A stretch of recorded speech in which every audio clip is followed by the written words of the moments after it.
Selamat pagi para investor dan trader di Indonesia.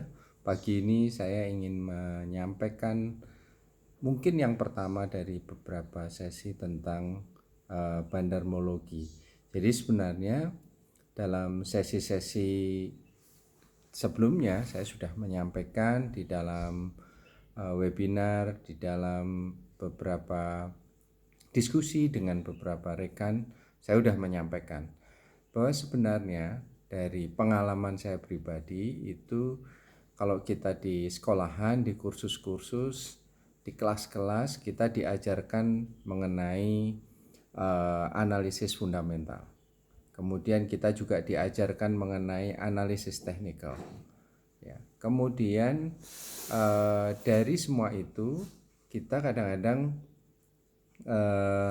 terlalu mempercayai dengan analisis fundamental. Juga kadang-kadang orang terlalu percaya dengan analisis teknikal. Makanya orang fundamental itu biasanya disebut fundamentalis, orang teknikal disebut teknikalis kan gitu. Tetapi sebenarnya kalau kita bicara fundamental, sebuah perusahaan itu dinyatakan sebagai perusahaan yang sangat bagus, misalnya dilihat dari sisi PE ratio-nya, dilihat dari sisi price to book value-nya dan lain-lain. Yang kedua adalah orang-orang technicalis. Dia akan selalu bilang ini sudah ada mencapai supportnya sehingga kita harus melakukan pembelian. Bahkan support sendiri dibuat sampai beberapa support ya, ada support 1, support 2, support 3 dan kemudian ketika mencapai batas atas disebutnya sebagai resisten. Ada resisten 1, resisten 2, resisten 3 dan seterusnya. Nah, tapi ada hal yang menarik di pasar bahwa tidak semua pergerakan saham itu ditentukan oleh fundamental dan ditentukan oleh teknikal. Sebagus apapun analisis sebuah fundamental, sebagus apapun analisis di teknikal, tetapi kalau tidak ada yang menggerakkan sahamnya juga sama saja ya. Seperti halnya kalau kita melihat mobil bagus yang ada di jalanan kota, tetapi kalau kita tidak tahu performanya dia bisa lari kencang atau enggak di jalanan kota ya sama aja. Jadi ada beberapa hal yang harus dipahami oleh investor dan trader bahwa saat memilih saham itu kita juga harus melihat siapa yang ada di balik saham-saham yang bersangkutan. Jadi sama seperti memahami manusia, sebenarnya seseorang yang kaya belum tentu dia, kalau kita berkenalan dengan orang kaya, maka belum tentu kita akan menjadi kaya bersamanya dia. Ini kira-kira gambarannya seperti itu. Nah, kemudian apa kira-kira yang bisa membuat kita mendapatkan keuntungan? Keuntungan dalam hal ini artinya adalah ketika kita invest di situ, maka kita bisa mendapatkan keuntungan. Ketika kita trading di situ, kita bisa dapat keuntungan. Keuntungan yang lain adalah kalau kita memahami gejala-gejala itu, misalnya akan ada trade, orang sell, maka kita melakukan penjualan duluan sehingga kita tidak mengalami kerugian yang besar. Itu juga sebuah keuntungan ya. Jadi bandar itu adalah yang bagaimana. Kalau saya sampai saat ini membagi istilah bandar itu menjadi dua ya sebenarnya.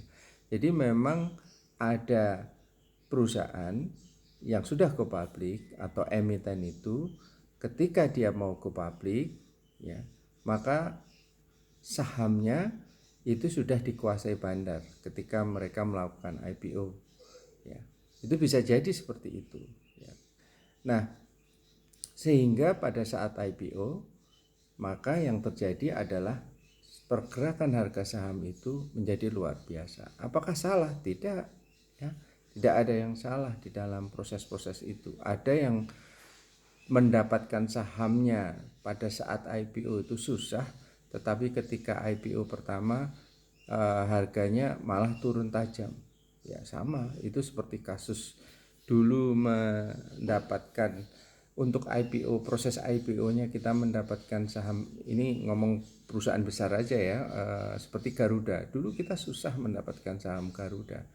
Tapi ketika terjadi sesuatu di akhir-akhir penjatahan, maka yang terjadi saham Garuda itu gak ada yang mau. Akhirnya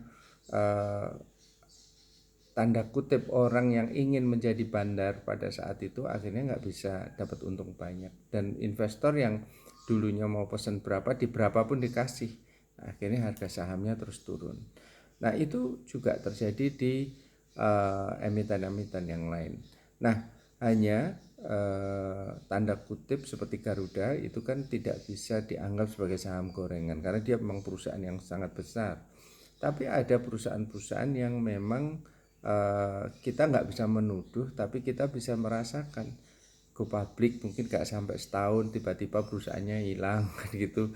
Go public nggak sampai setahun tiba-tiba ada sesuatu yang sehingga perusahaan itu disuspend dan lain-lain. Nah ini yang tanda kutip yang kadang-kadang memang perlu penyelesaian. Nah kembali ke masalah bandar tadi, bahwa pertama yang saya pahami bahwa bandar itu adalah mereka yang melakukan pembelian saham. Dia seorang trader memang melakukan pembelian saham atas atau menjaga atau memblok ya sebuah IPO sehingga dia bisa menggunakan barang yang akan diperjualbelikan itu sebagai barang dagangan di market ya.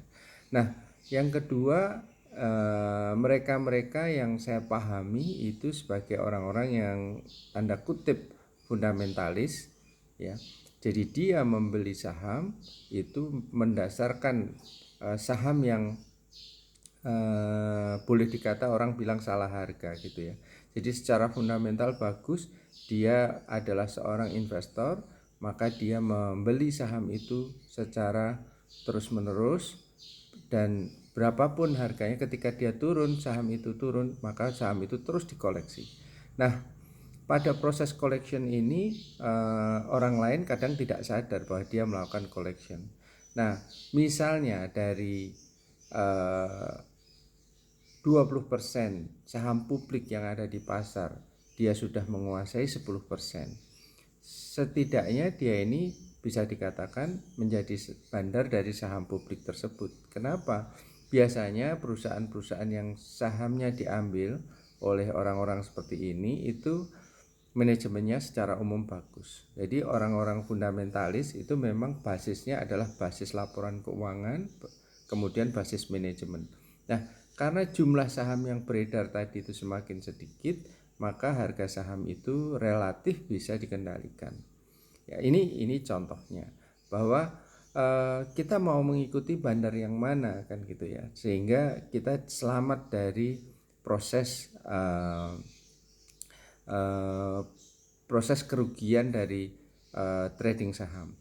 Nah, kalau Anda membeli perusahaan-perusahaan atau berinvestasi di saham-saham yang ada bandarnya yang pertama tadi, yang tidak mendasarkan pada fundamental dan prospek perusahaan, tetapi hanya mereka itu para bandar itu hanya menjadikan barang itu sebagai barang dagangan, maka Anda memiliki risiko yang tinggi ketika Anda melakukan koleksi baik untuk investasi maupun untuk trading di saham-saham yang bersangkutan. Jadi kembali ke masalah bandar ini. Bandar ini adalah tidak kadang-kadang tidak melihat fundamental dan tidak melihat teknikal. Jadi dia kadang-kadang bergerak sendiri di luar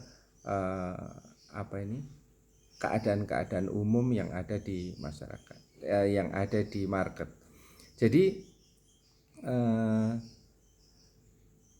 para investor dan para trader, Anda harus memiliki informasi yang banyak kalau saham itu dikuasai bandar yang pertama tadi, yaitu yang menjadikan saham itu sebagai barang dagangan ya. Tapi Anda kalau menjadi investor, carilah saham-saham yang tanda kutip sebenarnya saham itu semakin hari jumlahnya di market semakin sedikit untuk diperdagangkan karena dikoleksi oleh orang-orang yang memiliki fundamental yang bagus, memiliki keinginan yang luar biasa untuk menguasai saham itu secara mayoritas, dan dia memang mengambil dividen dari perusahaan yang bersangkutan. Oke, sementara tentang bandarmologi yang pertama sesinya saya sampaikan seperti ini. Nanti kita akan lanjut ke bandarmologi yang kedua. Jadi perlu diingat, yang pertama adalah satu, bahwa fundamental yang bagus tidak menjamin perusahaan itu atau saham itu bergerak sesuai yang diharapkan. Yang kedua, teknikal yang bagus juga tidak selalu menjadi dasar bagi kita untuk mendapatkan keuntungan yang optimal. Yang ketiga adalah ketika Anda mampu melihat peluang dari informasi-informasi yang ada, yang kadang-kadang di saat pasar itu turun dia melawan pasar, harga sahamnya naik sendiri, yang lain mayoritas turun, maka Anda harus mulai melihat saham-saham yang beginian ya. Kalau itu dikuasai oleh bandar-bandar yang hobinya berdagang, maka memperdagangkan saham, maka Anda harus hati-hati karena risknya akan gede. Yang berikutnya adalah ketika Anda melihat bahwa ada yang akumulasi di saham tertentu dan itu fundamentalnya bagus, teknikalnya bagus, saya kira Anda harus bisa mengambil kesempatan untuk ikut mencicipi keuntungan dari transaksi di saham yang bersangkutan. Jadi lihatlah pasar ini bukan hanya di fundamental, bukan hanya teknikal, tetapi juga lihatlah informasi-informasi yang lain seperti akumulasi yang dilakukan oleh para bandar maupun distribusi yang dilakukan oleh para bandar, sehingga Anda tidak terjebak di satu saham. Saya Leo Herlambang, selamat berinvestasi dan selamat bertransaksi sehingga Anda bisa mendapatkan keuntungan yang optimal dan kalau bisa maksimal. Selamat pagi, salam cuan selalu.